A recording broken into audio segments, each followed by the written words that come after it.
Oi, alunos do nono ano, estranharam um pouquinho essa música, né? É o hino da ONU, tá? E por que eu coloquei? Porque nessa semana nós vamos estudar as relações entre países e as principais organizações internacionais, certo? Então, essas organizações internacionais, o destaque será a ONU e os seus segmentos dentro dessas organizações. Então, estamos no plano de estudo tutorado, volume 1, semana 2, e nós vamos ver, então, as organizações internacionais, ok? Então, olha lá. Semana 2. Unidade temática, conexões escala, objeto de conhecimento, corporações e organismos internacionais e do Brasil na economia mundial. O PET dessa semana ele não fala nada desse tema aqui, o Brasil na economia mundial. As habilidades. Então, ao terminar essa semana, nós teremos condições, né, todos vocês, de analisar a atuação das organizações mundiais nos processos de integração cultural e econômica, nos contextos americano e africano, reconhecendo em seus lugares de vivência marcas desse processo. E durante a explicação eu vou estar mostrando para vocês marca desses processos. Conteúdos relacionados, organizações internacionais, multilaterais e a importância da ONU. Então, vejamos, né? As relações entre países e as principais organizações internacionais é o que nós vamos ver nessa semana. Então, você vai reconhecer algumas organizações mundiais, como a Organização das Nações Unidas, a ONU, bem como analisar o seu papel na integração cultural e econômica aqui da América. Então, gente, olha, no pós-Segunda Guerra Mundial, os países vencedores, então, o Reino Unido, os Estados Unidos, a França, a ex-União Soviética, né, e a China, eles criaram as organizações multilaterais. Então, essas organizações são fundamentadas em valores como a manutenção da paz, a proteção ao meio ambiente e o respeito aos direitos humanos. Então, o que é um acordo multilateral? Ou, né, os acordos multilaterais. Os acordos multilaterais, eles envolvem 3 ou mais estados. E, geralmente, os acordos se caracterizam pela obrigatoriedade de adesão às regras aí por todos os participantes, tá? Então, pensando nesse processo, né, pensando na paz mundial, que foi um dos principais itens da Organização das Nações Unidas, né, foi realizada em São Francisco, nos Estados Unidos, no dia 24 de outubro de 1945, com a participação de 51 estados, a primeira reunião para tratar da fundação da ONU, certo?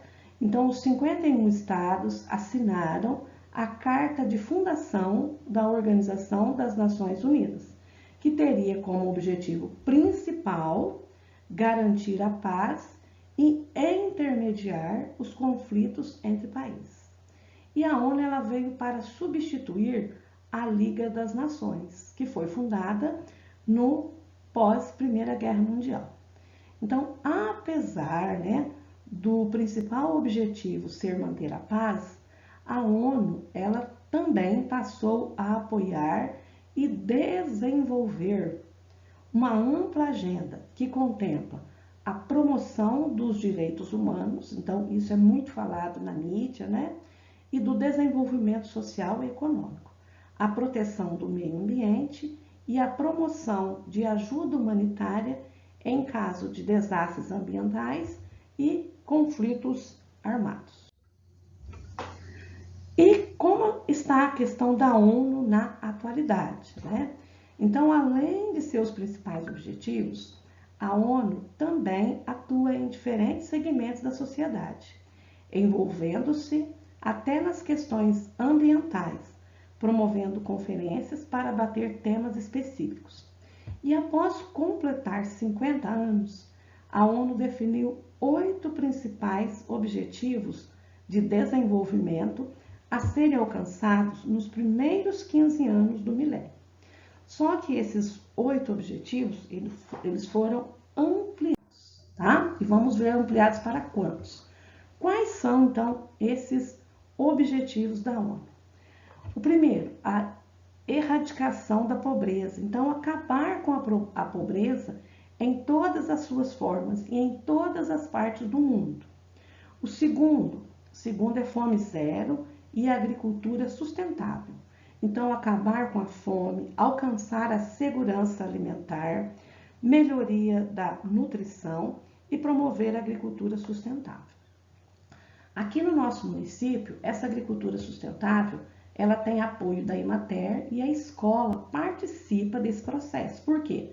Porque a escola compra dos pequenos produtores rurais aqui de Cachoeira. Parte da verba que vem para a merenda, 30% é destinada a essa compra, tá?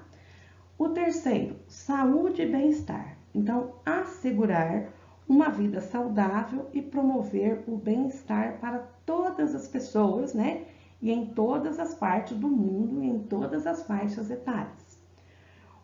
O quarto, educação de qualidade. Então, todas as pessoas, elas têm direito a uma educação de qualidade. Essa educação, ela deve ser inclusiva e equitativa, né? E as escolas, as instituições devem promover oportunidades de aprendizagem ao longo da vida. Então, não é só durante a faixa escolar, mas durante o longo da vida. E isso a escola faz através dos seus projetos, que envolve a família, envolve, né, toda a comunidade. Igualdade de gênero, né? O que é essa igualdade de gênero? Lembram lá na estrutura etária, da pirâmide etária, que ela é dividida, né, em masculino e feminino, homem e mulher? Então, alcançar essa igualdade de gênero e empoderar as mulheres e meninas. Isso porque em algumas partes do mundo, as mulheres e as meninas não têm o mesmo direito dos homens, né? Ainda existe um tabu muito grande em relação a isso. Água potável e saneamento básico. Assegurar a disponibilidade e gestão sustentável da água e de saneamento básico para todos. Isso aqui está longe de ser alcançado, né? No nosso município, nós temos água tratada, porém, em termos de esgoto, o nosso esgoto ainda não é tratado, tá? Existe um trabalho para que isso aconteça? Existe, mas nós temos que olhar diversos fatores nessa questão aí. O sétimo, energia limpa e acessível. Assegurar o acesso confiável, sustentável, moderno e a preço acessível à energia para todos, né? E vocês estão estudando em ciências as energias renováveis, né? A energia limpa.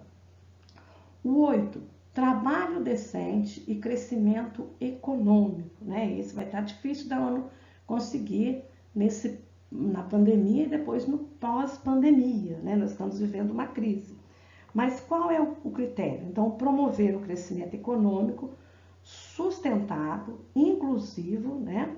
E também esse trabalho ele tem que ser sustentável, em pleno emprego e produtivo, e trabalho decente para todos e em todas as partes do mundo. Indústria, inovação e infraestrutura. Construir infraestrutura resiliente, né, que vai garantir uma qualidade para todos, né? Promover a industrialização inclusiva e sustentável e fomentar a inovação. Vamos para os próximos agora aqui. Então, o 10º, redução das desigualdades sociais dentro dos países e entre os países. Então, infelizmente, o Brasil é um dos países que tem a maior desigualdade social do mundo e uma das maiores, né? E isso precisa ser tratado, precisa ser trabalhado, tá? Próximo item, trata-se de cidades e comunidades sustentáveis, né? Tornar as cidades e também os assentamentos humanos inclusivos, seguros e sustentáveis, certo? Então, essa cidade sustentável, aqui no Brasil nós temos destaque para Curitiba, né? Curitiba é um dos municípios que busca essa questão da sustentabilidade. Então, é um exemplo, mas temos outras cidades, né?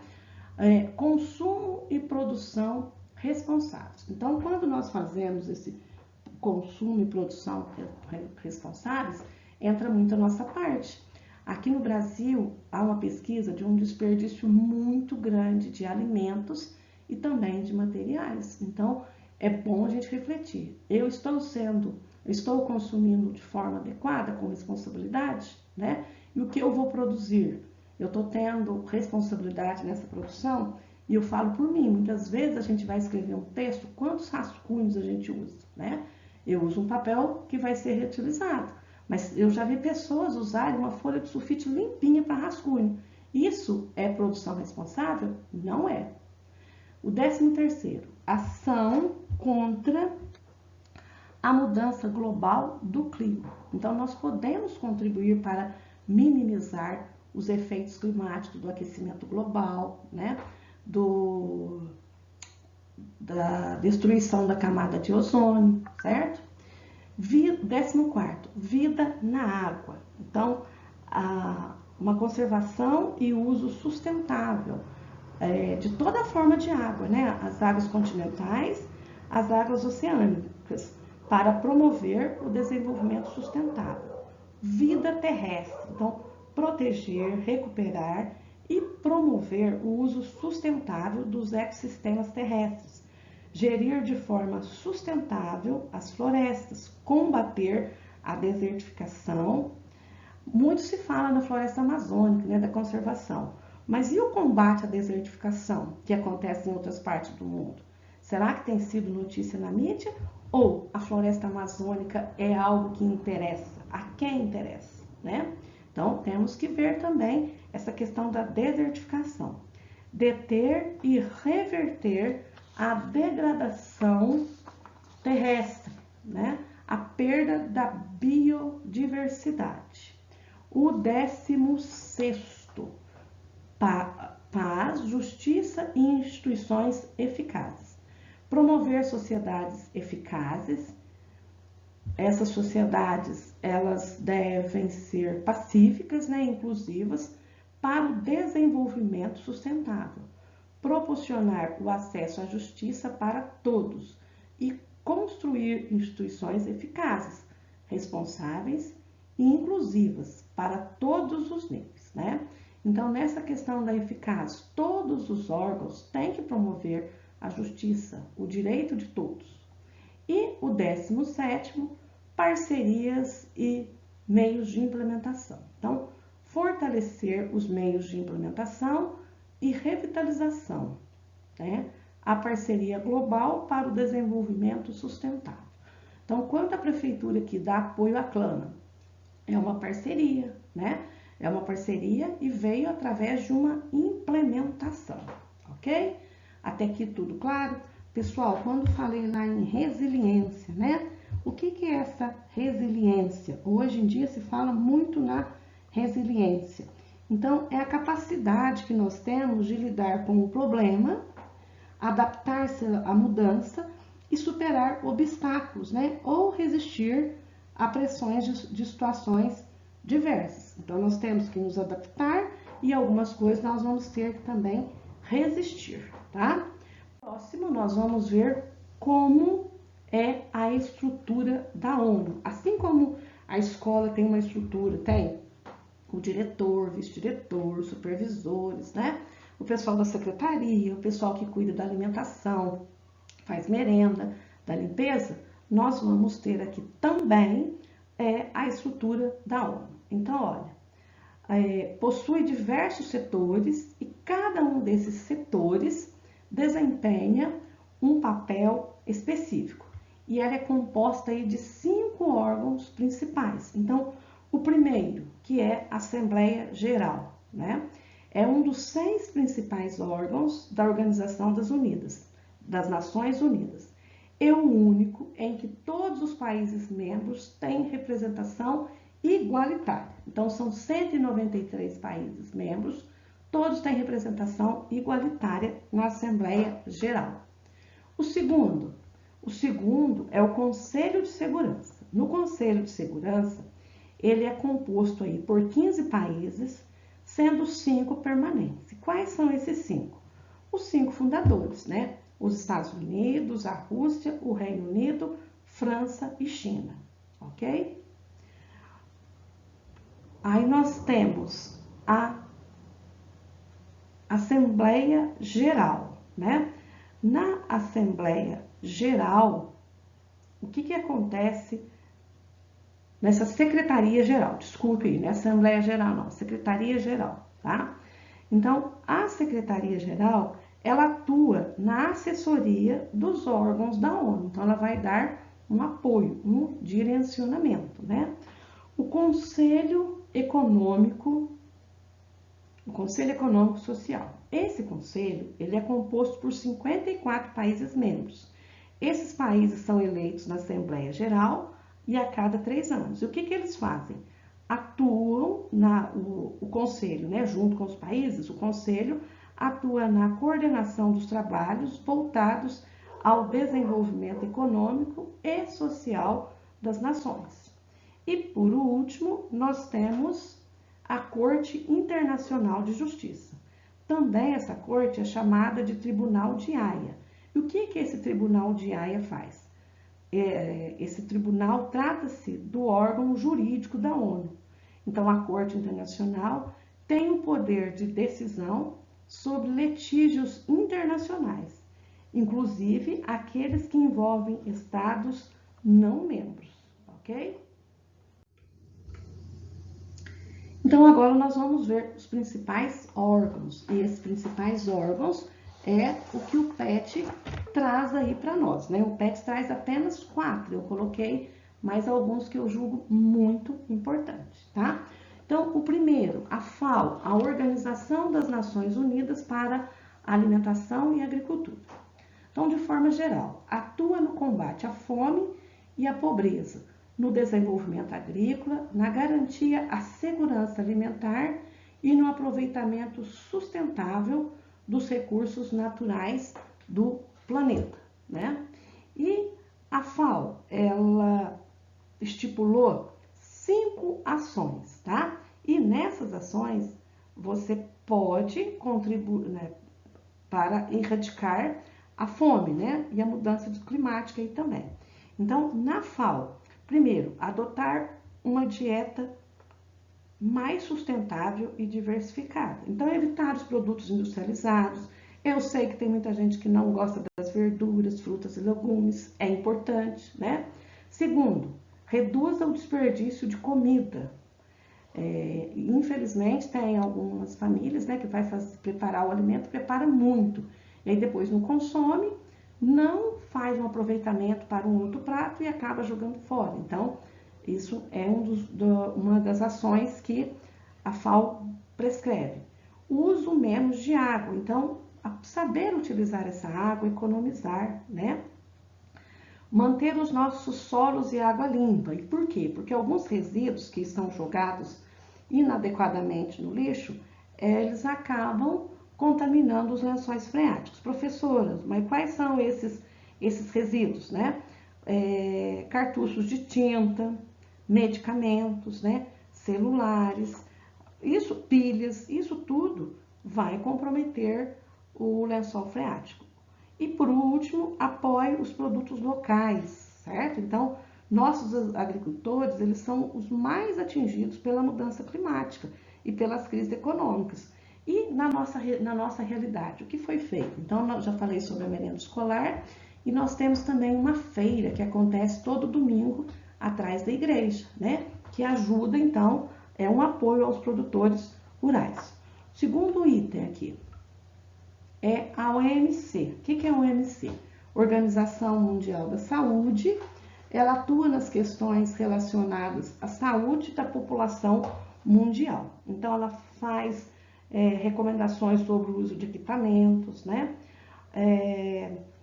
O principal objetivo é garantir que todas as pessoas do planeta tenham acesso ao mais elevado nível de saúde. Então, nós sabemos que isso é uma tarefa muito difícil, né? Por quê? Porque saúde é muito caro e alguns países não têm como adquirir muitos equipamentos, né? O próximo item que nós vamos ver, então, no outro programa que o PET traz, que é o PNUMA, Programa das Nações Unidas para o Desenvolvimento. Então, o PNUMA é um órgão, né, que tem como bandeira promover o desenvolvimento e erradicar a pobreza no mundo. Sua sede está em Nova York e ele deve também incentivar, né, promover a conservação do meio ambiente e o uso eficiente de recursos. Então, bem próximo aqui da nossa região, nós temos Extrema, que nessa questão do meio ambiente fez um excelente trabalho para a recuperação aí das nascentes. Um outro item é a Unicef, Fundo das Nações Unidas para a Infância, né? Fundo de Emergência Internacional das Nações Unidas para a Infância. Então, promove a defesa dos direitos das crianças e dos adolescentes. Então, a gente vê muitas ações, né? Principalmente nos países desenvolvidos, onde tem o trabalho ainda infantil, para promover essa qualidade de vida das crianças, tá? Então, ajuda a dar respostas às necessidades e contribuir para o desenvolvimento de crianças e adolescentes, criando condições duradouras. E a sede é em Nova York, nos Estados Unidos. Eu coloquei aqui, gente, mais alguns programas que o PET não traz. O FMI, que é o Fundo Monetário Internacional, que busca estimular a cooperação monetária global, proteger a estabilidade financeira, facilitar o comércio internacional, promover altos níveis de emprego e crescimento econômico sustentável. E também reduzir a pobreza. Só que o FMI muitas vezes não faz isso não. Por quê? O FMI, ele é um fundo monetário. Então, o que faz? Os países precisam de dinheiro, vão ao FMI. E aí o FMI acaba cobrando umas taxas de juros que, olha, e acaba acarretando sobre a população como um todo, promovendo cortes, às vezes, na saúde, na educação. Então, quem mais sofre é a população. E a Unesco, que é a Organização das Nações Unidas para a Educação, a Ciência e a Cultura. A sede é em Paris e ela foi fundada também em 1945. E qual é o objetivo? O objetivo de contribuir para a paz e segurança no mundo, mediante a educação, as ciências, né? Então, as ciências naturais, ciências sociais, humanas, comunicação e informação. Então, a ciência aqui como um todo, tá? E, por último que eu coloquei, não, ainda tem mais, a Organização Internacional do Trabalho.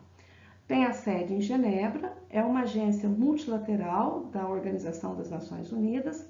Ela é especializada nas questões do trabalho, especialmente no que se refere ao cumprimento das normas internacionais. Então, combate ao trabalho infantil, combate ao trabalho escravo, né? Trabalhos em condições inadequadas. Então, esse é um fator. E temos também outros programas. A Acnur, que é o Alto Comissariado das Nações Unidas para os Refugiados. Então, trata muito a questão das pessoas que são refugiados, ou refugiados por guerra, refugiados por questões ambientais. E o Brasil, gente, foi eleito no dia 9 de outubro de 2020 para a presidência do Conselho do Acnur, né? Então, pela primeira vez desde sua fundação, o Brasil comandará o órgão de governança da agência. O mandato é apenas de um ano, mas estamos com essa tarefa, né? E o PNUD, Programa das Nações Unidas para o Desenvolvimento, certo? Que tem esse programa, ele visa o desenvolvimento como um todo. É muito comum a gente ver nos noticiários, né? PNUD indica o índice de desenvolvimento dos países na América, tá? Então, ele é um dos programas da ONU, certo? E na América, o que nós temos aqui no continente americano? Então, no continente americano, nós vamos ter a Organização dos Estados Unidos Americanos, nós vamos ter também a OI, que é a Organização dos Estados Ibero-Americano, e também nós vamos ter o CEPAL, que é Comissão Econômica para a América Latina e Caribe. Essas organizações, elas se reúnem, têm toda uma agenda para promover o desenvolvimento e ações políticas aqui no continente americano. E qual é o objetivo desses projetos, né? Esses programas têm caráter de propagar idiomas, facilitar o intercâmbio de pessoas, difundir livros, programas acadêmicos, cinematográficos e televisíveis, músicas e festas populares típicas, além de possuir um importante papel de atuar na cooperação multilateral ou bilateral nos campos da educação, da ciência e da tecnologia, contribuindo para o desenvolvimento econômico e social dos países americanos. E cabe ressaltar, né, que a ONU realiza vários programas nos países africanos, tá? E eu deixo esse pensamento aqui, não consegui falar direitinho o nome aqui da autora, né? Eu só sei falar bonitinho o nome da primeira, da Malala, que ganhou um prêmio Nobel de Paz, certo? E por quê? Porque ela defendeu a educação para todos. E essa frase dela é muito boa, é ótima, né? Uma criança, um professor, uma caneta e um livro podem mudar o mundo. A educação é a única solução. Educação é em primeiro lugar, tá? Então, se você gostou dessa aula, se você aprendeu bastante, deixa o seu like e se ainda não é inscrito no meu canal, se inscreva lá, tá bom? Bons estudos, até mais. Essa aula ficou um pouquinho grande, mas vale a pena assistir com calma. Beijos, fiquem com Deus.